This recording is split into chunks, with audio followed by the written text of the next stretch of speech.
Hello, hello, hello. Let's talk relationships. So one of the biggest mistakes people make in relationship is outsourcing responsibility. What that looks like is everything would be fine right now if you would just do X, Y, and Z. So as soon as I hand over blame to somebody else, what I'm doing is I'm missing the opportunity for my own growth, which that's insanity. I'm also really missing the opportunity for partnership within the relationship. I'm adding conflict into the relationship, and I'm really taking away my ability to influence, because if the fault of the challenge is to somebody else, then my ability to influence is significantly diminished. And the way that I'm going to try and influence that is quite childlike, because I'm going to feel out of control.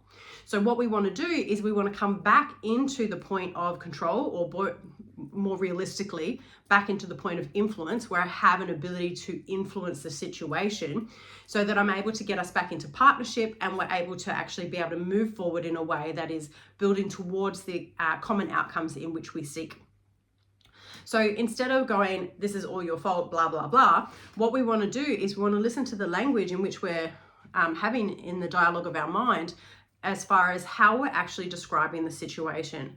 So the way that I see it, this is really a principle of living life as medicine, the challenge or the situation that is drawing your awareness is the signpost, right? It is there to call your awareness to an opportunity for growth. Where we want to follow the breadcrumbs is in the language that we use in order to describe that situation.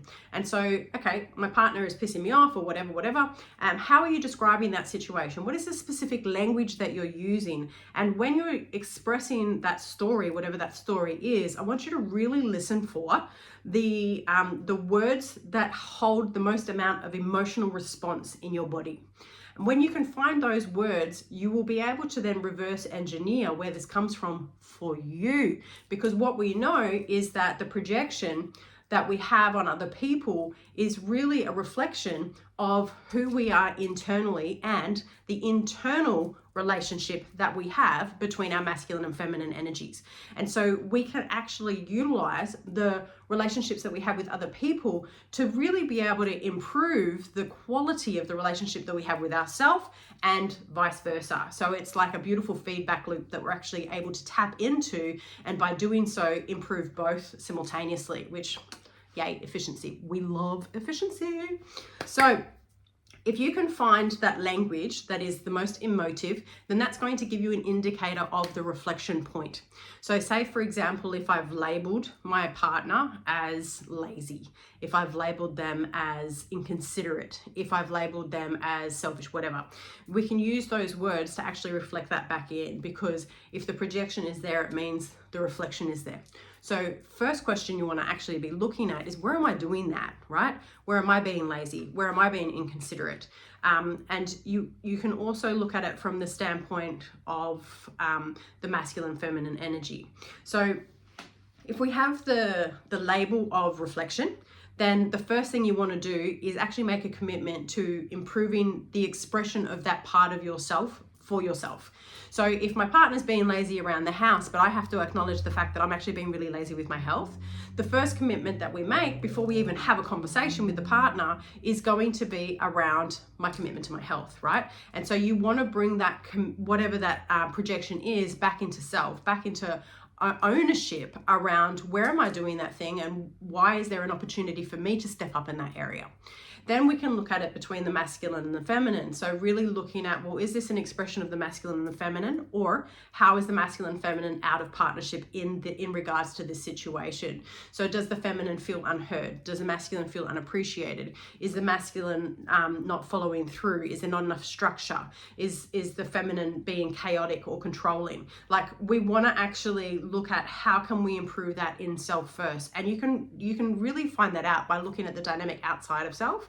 So if the argument is that, I'm just going to speak like as a woman right now.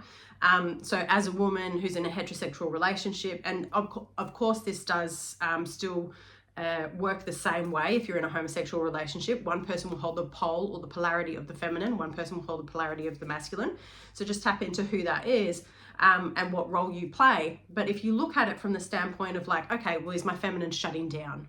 So how do I know that? Am I shutting down, right? Is my feminine being inconsiderate? Am I just talking over the top of them, right? Am I not listening? Whatever.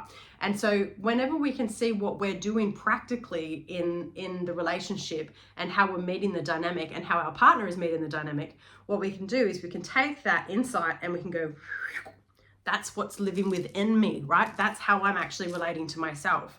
And so what do I want from my partner in this moment?